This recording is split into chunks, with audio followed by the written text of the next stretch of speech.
পুনর্বাসনের দাবিতে রেল কর্তৃপক্ষকে নথি জমা দিলেন রেলের জমিতে ব্যবসা করে শিলিগুড়ির 7 নম্বর ওয়ার্ড সংলগ্ন এলাকার বাসিন্দারা। क्या आप माँ बनने का सपना देख रहे हैं? एडवांस फर्टिलिटी केयर का अनुभव करें उस एक्सपर्ट टीम के साथ जिस पर परिवार भरोसा करते हैं, जहां होप बदलती है नई शुरुआत में। पेरेंटहुड की ओर अपना पहला कदम बढ़ाइए। New life fertility centre Siliguri, आपकी नई शुरुआत यहीं से होती है। Introducing TrueBeam with Hypersight, first time in West Bengal and Northeast India. Fourth installation in India. Now at Hope and Heal Cancer Hospital, Siliguri. এদিন সকাল থেকে বৃদ্ধ থেকে যুবকেরা দীর্ঘ লাইনে দাঁড়িয়ে নিজেদের বসবাস সংক্রান্ত নথিপত্র জমা দেন। তাদের সমর্থনে উপস্থিত ছিলেন বিভিন্ন রাজনৈতিক দলের প্রতিনিধি এবং ব্যবসায়ী সংগঠনের সদস্যরাও। প্রসঙ্গত, রেলের উন্নয়নমূলক প্রকল্পের কাজ এগিয়ে নিয়ে যাওয়ার লক্ষ্যে দীর্ঘদিন ধরে রেলের জমিতে ব্যবসাকারী পরিবারগুলিকে উচ্ছেদের নোটিশ দেওয়া হয়েছে। এরপর থেকে পুনর্বাসনের দাবিতে আন্দোলন শুরু হয়। বাসিন্দাদের বক্তব্য, কয়েক প্রজন্ম ধরে ওই এলাকায় বসবাস করলেও বিকল্প ব্যবস্থা ছাড়া উচ্ছেদ করা হলে তারা চরম অনিশ্চয়তার মুখে পড়বেন। পরবর্তীতে রেল কর্তৃপক্ষ প্রয়োজনীয় নথি জমা দেওয়ার সুযোগ দেয়। এরপরেই আজ 7 নম্বর ওয়ার্ড সংলগ্ন এলাকার বাসিন্দারা নথি জমা দেওয়ার প্রক্রিয়ায় অংশ নেন। মানে ওনার জায়গা উনি এলে আমাদেরকে বসাবত জায়গা দিয়ে আমরা চলে যাব। কিন্তু আমার তো 3 ফুটটা এখানেই চলে গেল, আমার যে লোক সে চলে গেল, আবার আমার বাচ্চা গেল, সবাই গেল, খালি আমি আছি, আমার একটা ছেলের বউ আছে। এইরকম করে যদি করে, এতদিন পরে হলো না, আর গাডোয়াল হয়ে গেল, আগে নিল বাড়ি, নেওয়ার পরে ফির আমাদেরকে ডাবরার মধ্যে ফেললো, লরি দিয়ে আমরা মাটি ভরছি, ভরার পরে এখন যখন ভালো হয়ে গেল এখন সবাইকে উচ্ছেদ করতেছে। এইটা কি উচিত হয়? সরকারের এইটা উচিত হয়? মানে যখন ডাবরা ছিল, খাল ছিল, তখন কেউ দেখেনি, আর খাল যখন বন্ধ হয়ে গেল, ওই যখন গার্ডওয়াল দিল, বলে কি আর আমরা রাখবো না, আমাদের রেলের জায়গা নেওয়া হয়ে গেছে, এখন তোমরা থাকতে পারো। তাহলে যদি এরকম করে, এটা কি ভালো হলো? পাশাপাশি শিলিগুড়ির বৃহত্তর খুচরা ব্যবসায়ী সমিতির পক্ষ থেকেও একটি স্মারকলিপি জমা দেওয়া হয়। সংগঠনের দাবি, রেলের জমিতে ব্যবসাকারী বহু মানুষের জীবিকা ওই এলাকার সঙ্গে জড়িত, তাই পুনর্বাসনের ব্যবস্থা না করে উচ্ছেদ করা উচিত নয়। এটা সত্যি দুর্ভাগ্যজনক, কারণ এই যে যাদের নোটিশ হয়েছে তারা কিন্তু বংশ পরাপর এখানে বসবাস করছে, তারা কিন্তু আজ বা কাল বা পরশু আসে নাই।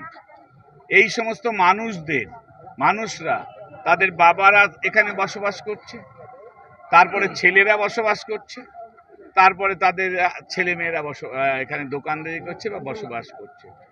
হঠাৎ করে রেল আজকে নোটিশ দিয়েছে এবং তারা বললো, আমরা ডেপুটেশনে গেলাম, DN3-র সাথে বসলাম আমরা, যিনি নোটিশটা সার্ভে করছে তার সিগনেচারে, এবং তার সাথে অনেকক্ষণ আলোচনা করলাম।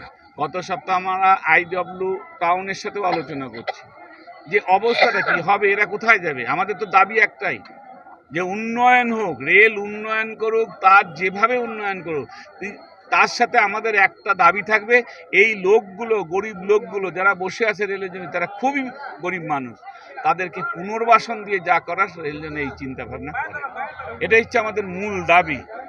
সুতরাং আমরা তো এর সাপোর্ট করতে পারছি না, কিছুতেই সাপোর্ট করতে পারছি না, কারণ সুপ্রিম কোর্ট বারবার বলে দিয়েছে যে 12 বছর যদি কেউ এক জায়গায় থাকে তারও একটা অধিকার জন্মায়। কিন্তু আমি 50 বছর ধরে এই এলাকায় বসবাস করছি, অধিকার লড়ানো হচ্ছে, সময় করছে এটা। এখন আমরা সময়ের তালে চলতে হচ্ছে, সময়ের সাথে তাল দিয়ে আজকে লাইনে দাঁড়াতে হচ্ছে আমাদেরকে। রেল ডাকছে, নোটিশ করছে যে আপনাদের কি কাগজপত্র আছে, আমরা দিয়েছি, আমরা সেটা আমাদের কাছে যা আছে আমরা সেইভাবে প্রোফার্মা করে আমরা রেলের কাছে, যে আমরা Aadhaar card, voter card, trade licence যা আছে সমস্তটাই জমা দিচ্ছি। এটা একটাই থাকে, পুনর্বাসন। এদিকে CPIM এর নেতা শরদিন্দু চক্রবর্তী বলেন, গরিব মানুষের মাথার উপর ছাদ কেড়ে নেওয়ার আগে তাদের পুনর্বাসনের নিশ্চয়তা দিতে হবে। 50 বছর, 60 বছর, 65 বছর ধরে বসবাস করছেন, কেউ ব্যবসা করছেন, তাহলে ভারতীয় জনতা পার্টি তারা নির্বাচনের আগে তারা তো বললো না এই ভোটের কার্ডে আমরা ভোট নেব না, এরা বেআইনি জায়গায় বসবাস করছে। নির্বাচনের আগে তারা বলেছিল পাট্টা দেব, আমরা ঘর বানিয়ে দেব, সমস্ত ব্যবসায়ীদের, বস্তিবাসীদের বলেছিল। আজকে নির্বাচন চলে যাওয়ার পর আজকে ভারতীয় জনতা পার্টি গরিব মানুষের ভোটে জিতে তারা গরিব মানুষের উপর আক্রমণ আনছে। আমরা বলছি আমরা উন্নয়নের বিরোধী না, আমরা চাই উন্নয়ন হোক, কিন্তু উন্নয়ন মানে গরিব মানুষকে হটিয়ে দিয়ে উন্নয়ন নয়। দেখবেন এই উচ্ছেদ বিরোধী আইন আছে, শুধু আমাদের রাজ্যে শুধু দেশে নয় সারা পৃথিবীতে আছে। হকার সহ বস্তিবাসীদের উচ্ছেদের বিষয়ে আলোচনা করতে হবে, পুনর্বাসন দিতে হবে, একটা আইন আছে। তাহলে রাজ্যের সরকার কোথায় ভারতীয় জনতা পার্টি?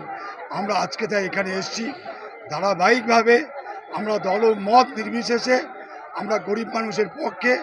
আমরা বলছি পুনর্বাসন দিতে হবে, পুনর্বাসন দিয়ে তারপরেই উচ্ছেদ হবে, উন্নয়ন হোক। কিন্তু উন্নয়ন মানে এটা না। আবারও এক কথা বলছি, গরিব মানুষকে হটিয়ে দিয়ে শুধু বড় বড় মল হবে আর বড় বড় আবাসন হবে, তাতে বড়লোকরা থাকবে আর গরিব মানুষ থাকবে না, এটা আমরা চাই না।